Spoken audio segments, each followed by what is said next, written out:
बिस्मिल्लाहिर्रहमानिर्रहीम। अस्सलाम वालेकुम डियर स्टूडेंट्स, उम्मीद करता हूँ कि आप सब खैरियत से हैं, खुश हैं।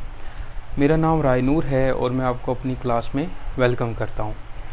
मेरी क्वालिफ़िकेशन एमफिल मैथमेटिक्स है फ्रॉम अ पब्लिक यूनिवर्सिटी, और मेरी जो एक्सपर्टीज़ हैं, जिसमें मेरा एक्सपीरियंस है, वो एंट्रेंस टेस्ट जो एग्ज़ाम होता है फॉर इंजीनियरिंग यूनिवर्सिटीज़, उसका एक्सपीरियंस है मेरा। और ये कम बेश 8 ईयर्स से है, यानी कि 2013 से ऑनवर्ड जो है वो मैं ये पढ़ा रहा हूँ।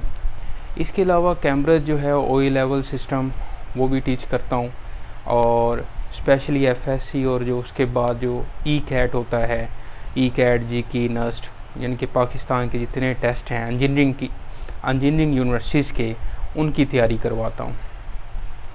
तो अभी इस वीडियो में जो मैंने आपके साथ ये 3 क्वेश्चन डिस्कस करने हैं, ये ECAT 2017 में आए थे, और इससे पहले 2017 के काफ़ी क्वेश्चंस जो हैं उस पर मैं वीडियो बना चुका हूँ, और जो भी रिमेनिंग क्वेश्चंस रहते हैं उसको मैं इस तरह से कुछ लगभग कोई 8 से 10 क्वेश्चन रहते हैं, तो इस तरह वीडियोस में मैं बना देता हूँ आप लोगों के लिए।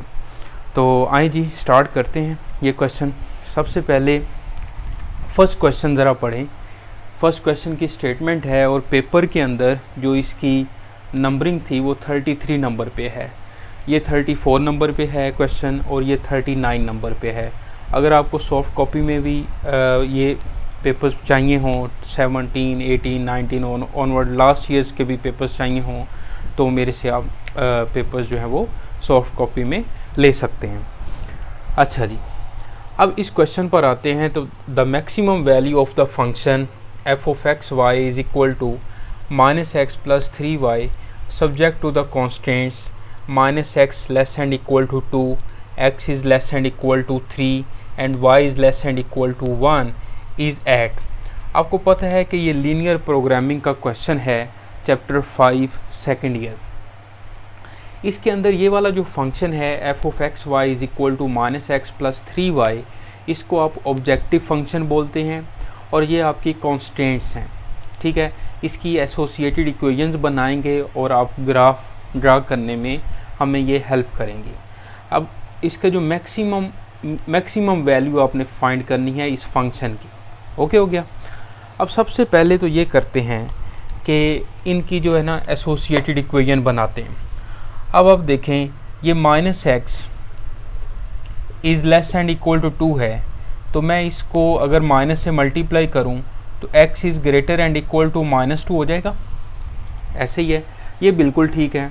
और इसी तरह से ये, अब इनके एसोसिएटेड इक्वेशन बनाएं, तो ये बनेगा आपके पास x इज़ इक्वल टू -2, फिर x इज़ इक्वल टू 3, और फिर बनेगा y is equal to 1। Okay, और अगर आप इनके इंटरसेप्ट बनाएं तो ये x इक्वल टू -2 जो है ये नेगेटिव x एक्सिस पर है, और ये पैरेलल टू y एक्सिस होगा। यानी कि यहाँ से अगर ये x एक्सिस को जब कट करेगा तो इसका जो पॉइंट है वो -2 और 0 बनेगा, और इसी तरह ये पॉजिटिव x एक्सिस को कट करेगा तो इसका जो पॉइंट है वो 3, 0 बनेगा, और ये पैरेलल टू x एक्सिस बनेगा, और ये आ जाएगा आपके पास 0, 1।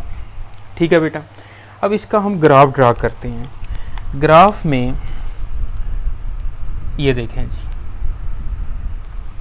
सबसे पहले हमारे पास है जी 0, 1, तो 0, 1 में ये लाइन आ जाएगी 0, 1। ठीक है, पैरेलल टू x एक्सिस। इसके बाद -2, 0 जो है, -2, 0 यहाँ पे आ जाएगा लाइन, ये लाइन यहाँ पे बन जाएगी, और 3, 0 जो है आपके पास 1, 2, 3। ओके, तो ये बन जाएगी। अब यहाँ पर आप जब ओरिजिन टेस्ट करते हैं, जिसको आप टेस्ट पॉइंट भी बोलते हैं, जब इस पर करें टेस्ट पॉइंट, तो ये 0 इज़ ग्रेटर देन -2 होगा। बिल्कुल ट्रू है, यानी कि 0 is greater than -2, 0 is less than 3, और 0 is less and equal to 1। तो देखिए तीनों जो रिज़ल्ट हैं वो ट्रू हैं। तो जब तीनों रिज़ल्ट ट्रू हैं, टेस्ट पॉइंट करने के बाद जब रिज़ल्ट ट्रू आता है, तो अब शेड किस साइड पे करते हैं? टूवर्ड्स ओरिजिन शेड करते हैं। तो इस लाइन का जो ग्राफ है वो हम इस साइड ओरिजिन की तरफ शेड करेंगे।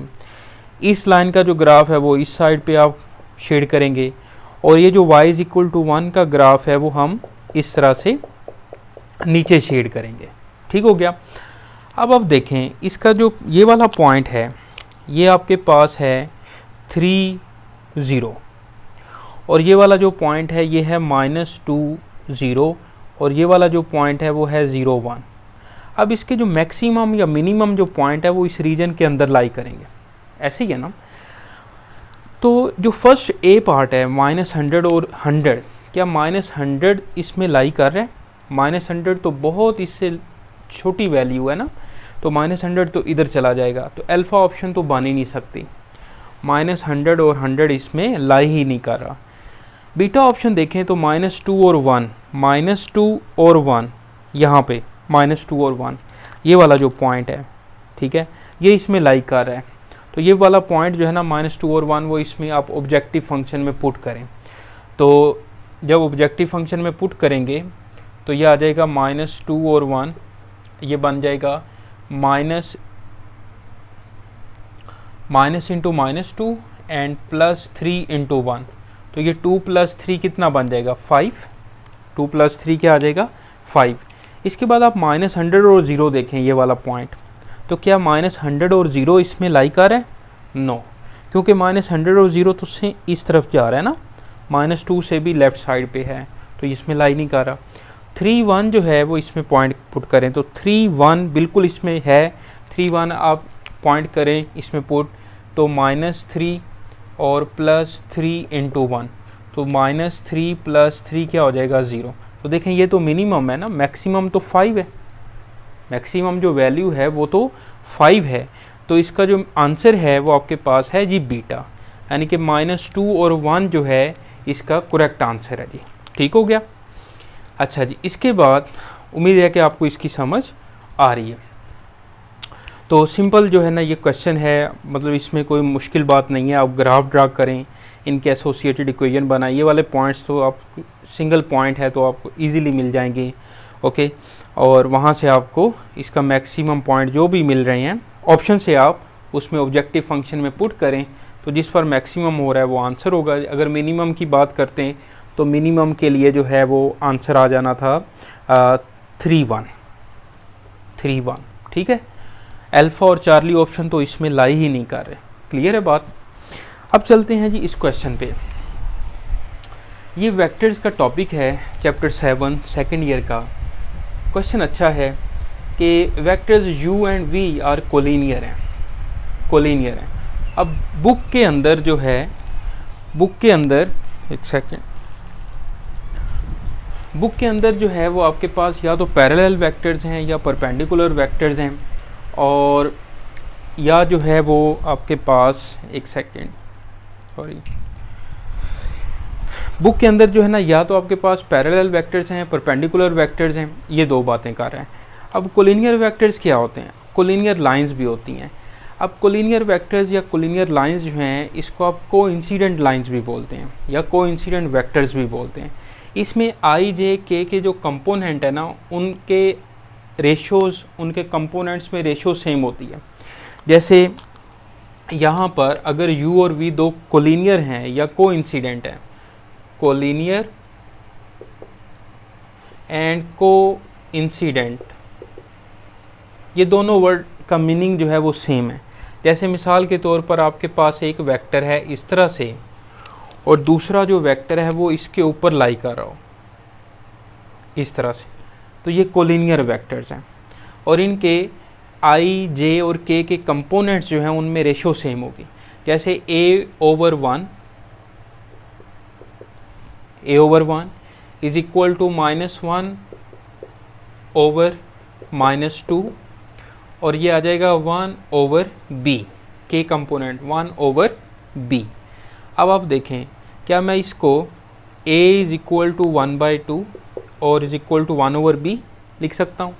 यहाँ से आप a की वैल्यू निकालें तो a इज़ इक्वल टू 1/2 और 1/b इज़ इक्वल टू 1/2, तो b की वैल्यू 2 आ जाएगी और a की वैल्यू 1/2 आ जाएगी। अब तीनों इक्वल है ना, तो मैं a इज़ इक्वल टू 1/2 लिख सकता हूँ और 1/b इज़ इक्वल टू 1/2 लिख सकता हूँ, तो b की वैल्यू यहाँ से 2 मिल गई और ए की वैल्यू जो है वो 1/2 मिल गई। तो बिल्कुल आसान है ये, तो इसकी जो करेक्ट ऑप्शन है वो बीटा मिल जाएगी। ठीक है बेटा, अब चलते हैं जी नेक्स्ट क्वेश्चन पे। आपके पास F of X naught plus delta X approximately equal to F of X naught plus F prime of X naught और डेल्टा एक्स। ये बेसिकली अप्रोक्सीमेट वैल्यू या अप्रोक्सीमेट इंक्रीज डिक्रीज का जो है वो एक एक्सप्रेशन है जो एक्सरसाइज 3.1 में आप पढ़ते हैं सेकेंड ईयर में। Okay, therefore the approximate value of sine into 9π/10 is. अब आपने इसकी जो है ना अप्रोक्सीमेट वैल्यू फाइंड करनी है। अगर हम इस एक्सप्रेशन को देखें, इस लॉजिक को देखें, तो इसको मैं प्रूव करूं, इसकी अप्रोक्सीमेट वैल्यू निकालूं, तो ये जो है ना इसमें टाइम बहुत ज़्यादा लगेगा। ठीक है जी, मतलब कि आपको ये समझाना तो मुझे लिए थोड़ा सा यानी कि डिटेल इसमें जाना पड़ेगा हमें। अब सिंपल जो है, अब पहले तो ये देखें कि ये डिग्री में क्या वैल्यू है। साइन 9π/10 की वैल्यू जो है वो डिग्री में क्या है, और वहाँ से आप जो है ना ऑप्शन बता सकते हैं। मैं आपको बताता हूँ, समझाता हूँ। देखें, अगर मैं इसको डिग्री में ले आऊँ, साइन 9 इंटू पाई की जगह पे 180 लिखें ओवर 10, ये कैंसिल हुआ तो 89 ज़ार कितना होगा, साइन 162 डिग्री आ जाएगा। ठीक है बेटा, साइन 162 डिग्री। अब ज़रा गौर करें कि अगर मैं साइन 180 लिखता हूँ, साइन 180 की वैल्यू चेक करें तो 0 आएगी, और साइन 150 की वैल्यू देखें, साइन 150 की वैल्यू डायरेक्ट आपको याद ना हो शायद, इसको मैं 180 माइनस 30 भी तो लिख सकता हूँ अलाइड एंगल से। तो 180 माइनस 30 जो है 180 है तो साइन साइन में रहेगा और साइन 30 आ जाएगा, और क्योंकि ये सेकंड क्वाड्रेंट है तो सेकंड क्वाड्रेंट में साइन पॉजिटिव ही होता है तो ये पॉजिटिव रहेगा, और साइन 30 की वैल्यू जो है वो 1/2 होती है यानी कि 0.5। अब इसकी बेसिकली जो वैल्यू है साइन 9π/10 की, वो हमें पता चल रहा है कि वो 0 और 0.5 के दरमियान होगी, क्योंकि हमने वैल्यू फाइंड करनी है साइन 162 डिग्री की। साइन 162 डिग्री की वैल्यू फाइंड करनी है, और 150 और 180 पे जब हमने वैल्यू देखी तो 162 जो है वो इन दोनों के दरमियान है ना, 150 और 180 के दरमियान। तो इसका जो आंसर है वो 0 और 0.5 के दरमियान ही होगा। अब 0 तो नहीं हो सकता। ओके, इसके बाद -π/2 भी, -π/10 भी नहीं हो सकता। नेगेटिव वैल्यू तो 0 और 0.5 के दरमियान नहीं है, यानी कि आंसर लाइज बिटवीन 0 एंड 0.5। ठीक है जी, तो बीटा और चार्ली ऑप्शन तो नहीं हो सकती। अब मैं बाकियों को सोल्व करता हूँ। जैसे आप π/10 है, π/10 देख लें तो पाई की वैल्यू क्या है 3.1416/10। तो मैं इसको सिंप्लीफाई करूँ तो 0.31416 आ जाएगा। तो क्या 0.31416 जो है वो 0 और 0.5 के दरमियान नहीं लाई करती? बिल्कुल लाई कर रही है। समझ आ रही है आपको? तो अल्फ़ा ऑप्शन बन रही है। डेल्टा ऑप्शन ज़रा देखें, पाई की वैल्यू 3.1416 लिखें और फिर 9 से मल्टीप्लाई करें, ओवर 10 करें, तो क्या ये 0.5 से बड़ी वैल्यू नहीं बन रही? बिल्कुल 0.5 से बड़ी वैल्यू बन रही है। ओके, यानी कि 9 इंटू 3.1416 ओवर 10। तो मैं अगर इसको मल्टीप्लाई करता हूँ तो ये 27 समथिंग आएगा, और 27 को मैं 10 से डिवाइड करूँ तो कम से कम 2.7 अप्रोक्सीमेटली वैल्यू है। यानी कि 2.7 जो है वो 0.5 से तो बड़ी वैल्यू है। तो डेल्टा ऑप्शन भी नहीं है, देखने से लग रहा है। ओके, तो इसकी जो करेक्ट ऑप्शन है वो बनेगी अल्फ़ा, जो कि 0 और 0.5 के दरमियान लाई कर रही है। ओके, इस तरह से ये क्वेश्चन जो है वो हमारा कंप्लीट होता है। इन तीनों क्वेश्चंस को आप देखें, इसमें कोई प्रॉब्लम हो आप लाजमी मुझसे पूछें। बाकी जो है नेक्स्ट वीडियो तक के लिए इजाज़त दें, और वीडियो देखने का बहुत शुक्रिया। अच्छी वीडियो लगे तो अपने दोस्तों के साथ शेयर करें, और थैंक यू जी। अल्लाह हाफिज़।